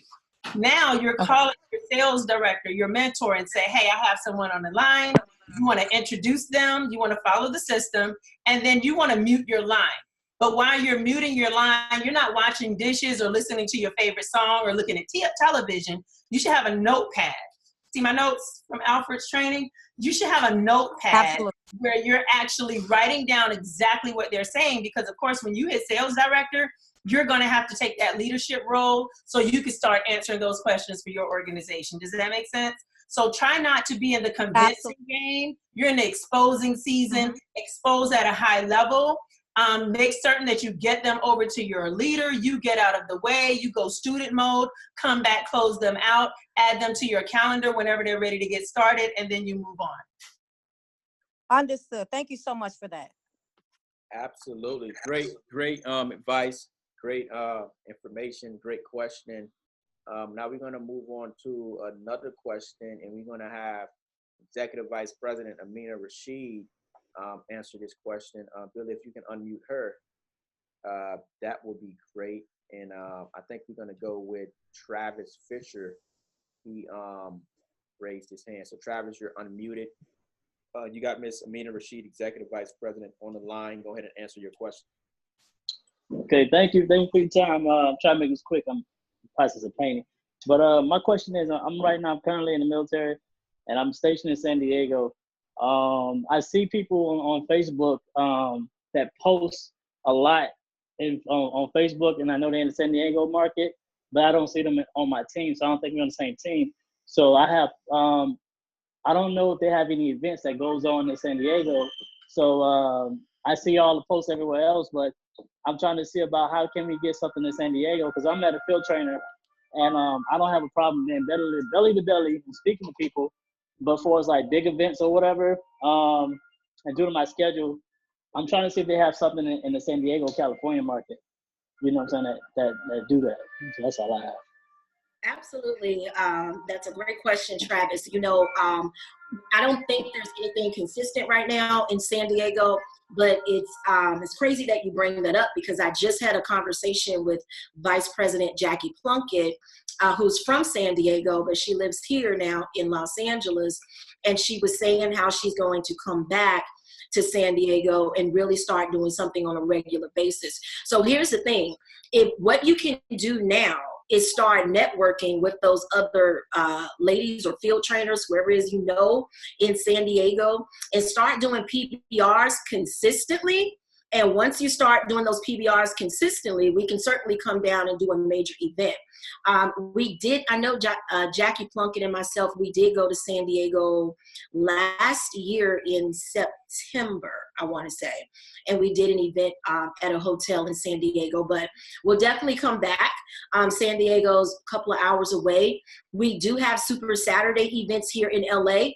So if you could drive up once a month to attend those Super Saturday events, that would definitely be just very instrumental for you and your business, and also with your team to help you guys grow and get to the next level. So right now, I don't know if anything consistent there, but that means you can kick it off. You can start having PBRs on a consistent basis, and then we'll come down, you know, and we'll do a large scale event for you guys so we can get that market going. Absolutely. I'm actually going to be heading out there. Morgan got some mortgage guy out there that got some good contacts. So San Diego, the market we want to tap into, because we feel like it can definitely pop. So we'll be out there, Travis, very soon. I'll connect with you and let you know when I'm coming out. You can gather some people, and we can take advantage of that time. Great question. We'll definitely be out in San Diego. The next person that we're going to have is Regional Vice President Erica Sanford is on the call. I didn't even know they was on the call. So Billy, if you can unmute her line, she's going to take the next question, and we'll take a couple after that and end the call on that note. So let me see. We're going to go with somebody that was in the chat. We went with a couple people that raised their hand. I'm going to go with, I see Jebecca Jones, who's in the chat, who had a question. Rebecca, your line is unmuted, and Erica Sanford will be taking your question. Appreciate it. My question is just leadership perspective. When you're growing your organization and you want to really get more engagement as far as plugging into the trainings, just what can I do to, I guess, create that momentum and that urgency for people to plug in more? And we have a lot of people who are doing the activity, but then when it comes down to some of the most important part, which is the training, they go ghost. And so just trying to really develop that consistent culture of training and the importance of training. Jebecca, are you doing regular trainings with your team, nightly, weekly? Do you all have anything scheduled that you do with them? Wait a minute, I can't hear you. Hold on. Thank you. Sorry about that.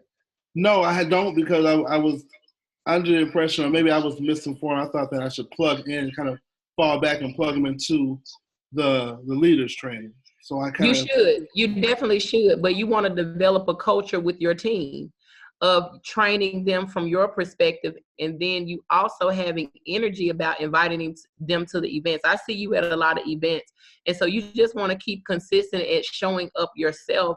And then you can't make people come to events. You can edify the event, make sure that you're edifying it properly, letting people know the importance of actually getting there. You know, showing pictures when you're at events, sharing value from the events that you're at. I know when I go to events and some of my team don't come, I'm screenshotting things that they're missing. Like, hey, you guys are missing this. Hey, you guys are missing that. You should have been here. You know, that sort of thing. And so you just want to continue to go to events yourself, and then find some people who have the energy.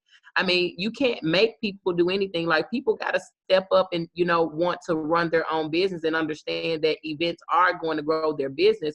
And I mean, I mean, a lot of people just don't go to events because they don't believe that they should. But there are some people that will join to you that will definitely start going to events as long as you keep putting it out there that you go.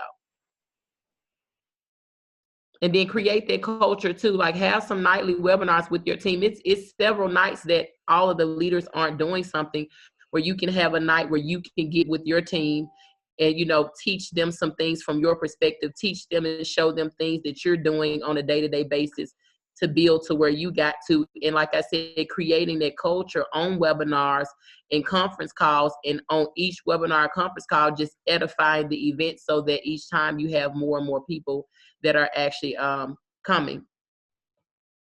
Absolutely. And kind of to piggyback off of what Erica was saying before we bring in the next question, you know, you want to be able to create, you want to plug in with the leaders, but you want to be able to create that culture with your team and that relationship that you're building within the organization. Yeah, we want to plug into the leadership, but at the same time, you want to be having that close-knit group, heart to heart, developing your own leaders. And that goes to what I was saying on Sunday, where, you know, obviously we got, you know, the top producer list in the company, but you want to actually, as, you know, we were talking earlier, as Gerardo was even saying, rewarding your team for who's the top producers in your group.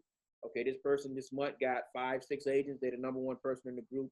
Recognize them and things of that nature, building that culture, but definitely training your team or whatever, because, you know, some of the things we train on may be a strength in your group. Some of the things that we train on may not be things that, you know, your group is suffering from. And you can identify those and kind of say, you know what, we're having a problem over here with retention, or, hey, you know what, we don't have a problem with launching or inviting or presenting. And you can be headlining those trainings, because now you're an executive sales director, knocking on the door at vice president, or even pull in a leader to say, hey, you know, I want to do a special training for my team.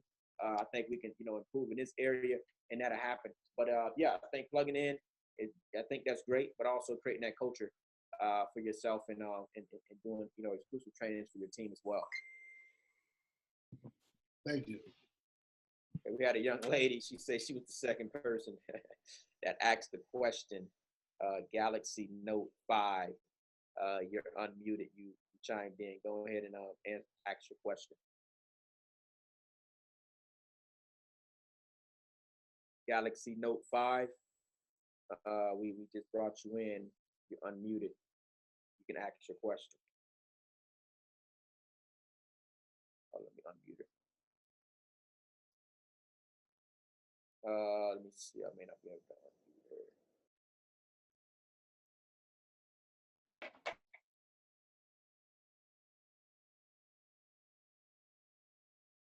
Yeah, it's not allowing me to unmute her. I think it's probably on the phone.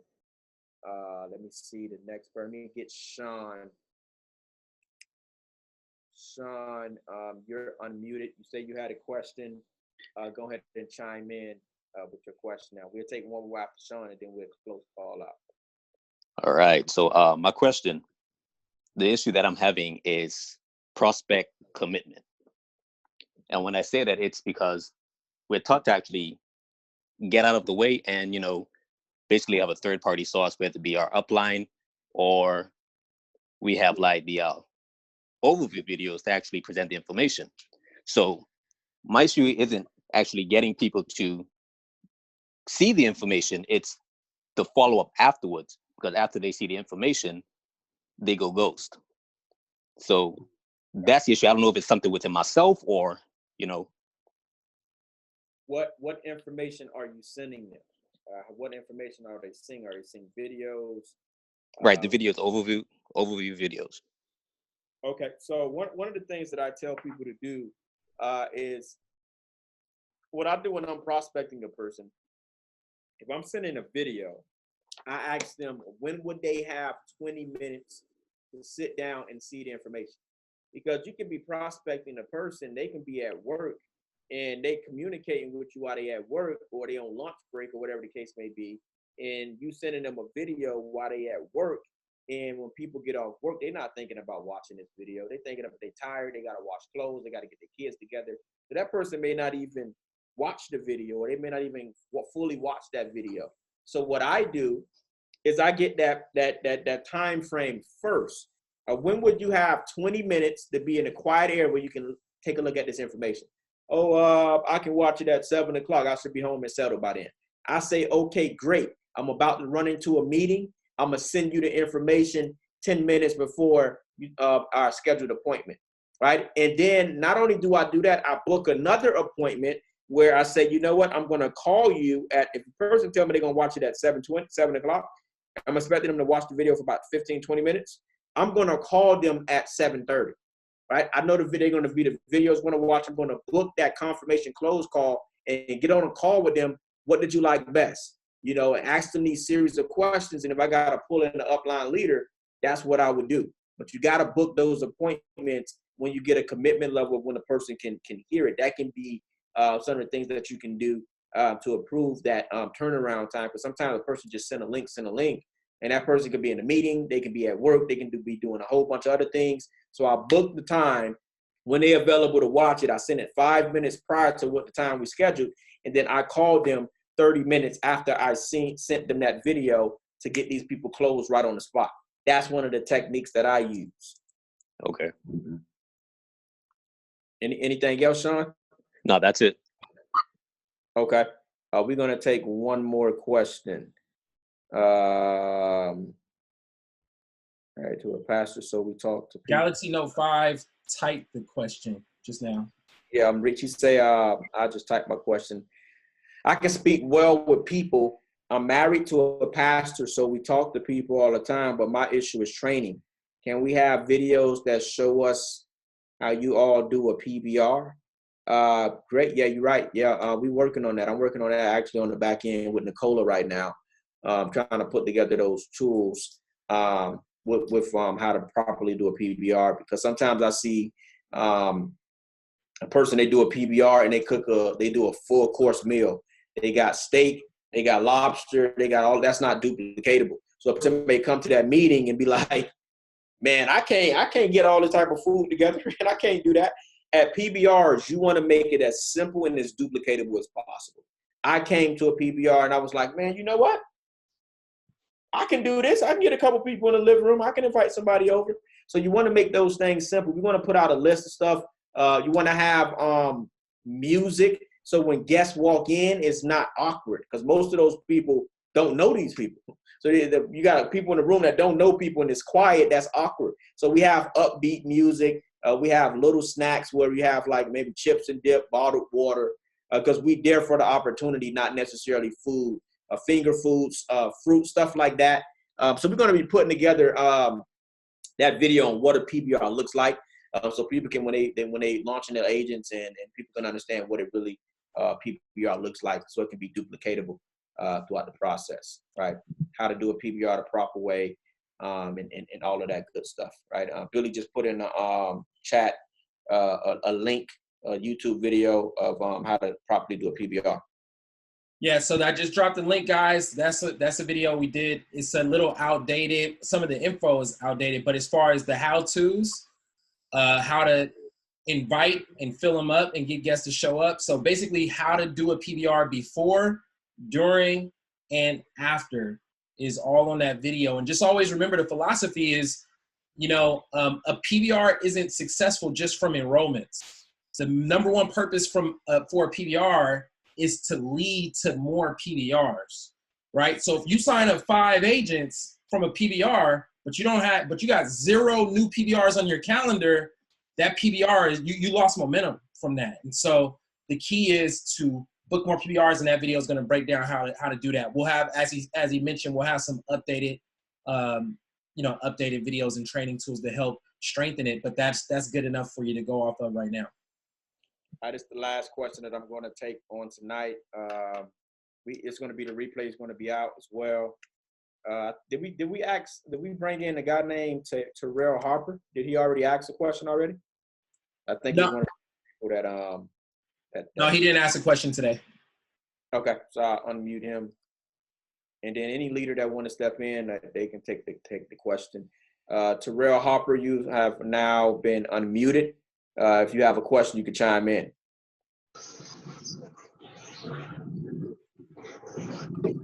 Terrell Harper. Terrell Harper probably not. He's not there. So let me get another person that had a question. While you're looking for that person, I'll answer a quick question. Somebody said, can a new agent do a PBR if they're out of state? Well, option A, webinar, and do it on a Zoom presentation with somebody in the support team. Option B is they can invite people over, show the videos for the presentation, and then conference an upline leader to close it out, share their story and close it out at the end via phone or preferably video for the leader to close it out for them at the end. So yeah, so if an agent's long distance, that doesn't stop the PBR at all. All right, did we find that last person? We got a guy named Thomas, we unmuted you. You said you had a question. Thomas Murray. Thomas?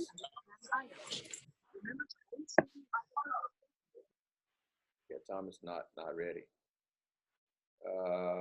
Gilbert. Gilbert, let's see. I'm asking somebody who had answered the question that raised their hand. Who raised their hand? Raheem Jackson. Raheem Jackson. Stay blessed. Raheem Jackson. Raheem Jackson's not ready either. We're going to go with D. D, you unmuted. You raised your hand. You had a question? Yes. So when talking to people like online that you never prospected or mentioned the business to at all, how do you start a conversation and then transition that conversation into about the business or credit? I was going to say I just had a training with my team on it last night. Hold on. Were you D? Yes. So I just actually had a training with my team on it last night about how to just be natural with people. Like when you are focusing on talking to cold market people that you don't know, especially on social media outlets, try to build rapport with them and not sell them. Like everybody that you come in contact with, you don't have to say anything to them about the business or credit. Just have a natural conversation with them. Following that analogy that we used the other day, form. I was making an example to my team last night about how I was able to connect with the guy that was in real estate, and just by having a regular, normal conversation with him, I was able to find out a lot of information about him, and he's actually signing up as an agent tomorrow, and I never mentioned anything to him about the opportunity. Also, when you're communicating with people on social media, make sure you have good content. Make sure that your page is motivational. Make sure you're posting things that look like you're in the financial industry, and you won't have to say anything about credit. People will go to your page, they'll look at what you do, and they'll formulate an opinion, and then you have someone that's actually prospecting you. That's how it worked with this guy that was in real estate. I literally went on his page and I just said hi under a picture. I waved my hand, I said hi. And then I checked my DMs like a couple of hours later, and I had a message from him saying, "Hi, Erica, how you doing?" This lets me know that he went to my page, he found out what my name was and addressed me by that. So that let me know he did research on my page. So when he introduced him, he said, "Hey, Erica, how you doing?" I said, "How are you?" He said, "Awesome." I will share my screen so you guys can see it, but it was literally just a natural conversation. And I made this example to my team last night too. Be honest with yourself. How many of you all have been on dating sites? Mostly everybody has been on Black People Meet, plentyoffish.com, or some type of dating site where you went on there to meet people. And so you would start a conversation with someone the same way you would start a conversation with a female if you were interested in her, but not in that way. You just want to find out information about that person. Like people that I don't know all the time, I'm asking like, hey, how you doing? What city and state you live in? What you like to do for fun? Do you got kids? Do you got a family? You got a wife? You know, what do y'all travel? Do y'all vacation? You know, what are you focused on these days? What is your interest? You know, what I asked the guy last night, I said, the other night, I saw he was in real estate. I said, well, what do you like to do outside of real estate? Do you have any other sources of income? Are you making any investments? Like, just ask questions to carry on a natural conversation without trying to put your bid in for credit or put your bid in. You want to make more money than you made. Like every time you talk to somebody, guys, you don't have to put your bid in. Just be genuine and building connections and relationships with people. Because one thing I can tell you is when you build a relationship with the person throughout via inbox or text message, when they actually are ready to sign up and they give you that date and they say, well, I'm interested in what you're doing, and you run it down to them and you've been building rapport with them, just dropping in on them, they posting birthday pictures, you saying, hey, I saw it's your birthday, happy birthday, blah, blah. When it's time for them to sign up and they don't, they feel guilty. They feel like they owe you an excuse for the reason why they didn't. So just start out by making natural conversations. The same thing if you was to see a person in public and you make eye contact with them, our first natural thing is to say, hey, how are you? Hey, how you doing? And then just carry on a natural conversation from there without trying to let people know who you are or what you do. Does that make sense? Absolutely, man. I tell people, man. Yes. I was muted for a second there. Absolutely. One of the things. Thank you, Erica. You're welcome. I tell people is, you will never out-friend me.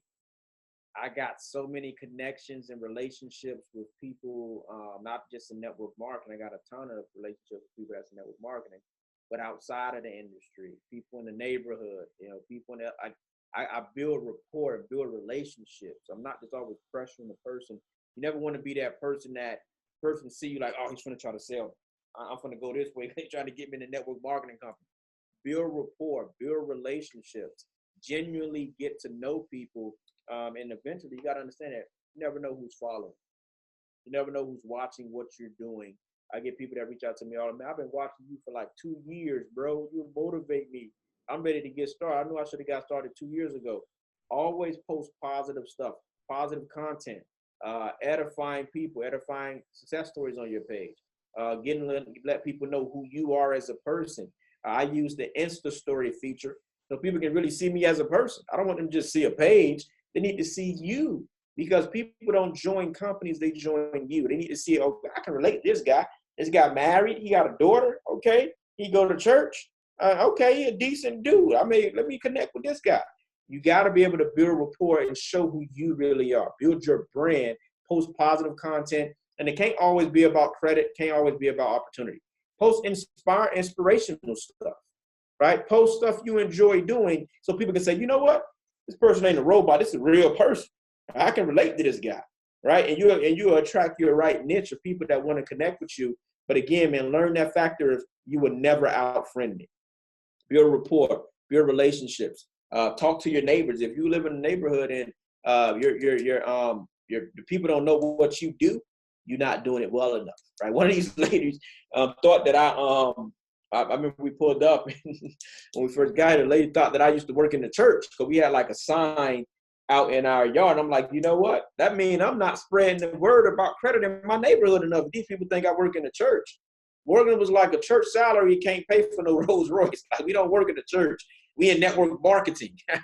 You got to come take a look at what we're doing. So you got to make these connections in your neighborhood, and just going out there is always just trying to connect with people. We in the people business, not credit, not network marketing. We in the people business. And if you make enough connections and you build enough rapport with people, eventually you'll get people to join your tribe, and you'll get out to the next level. So hopefully this was helpful tonight. I hope a lot of you guys was able to get value. We're going to be downloading the recording, and we'll send it out where you can send it to your team, or if you came in late, you can touch the replay. And we'll see you guys at the top, man. Appreciate Erica Sanford for jumping on, Alyssa Barnes. I didn't even know they were going to be on tonight.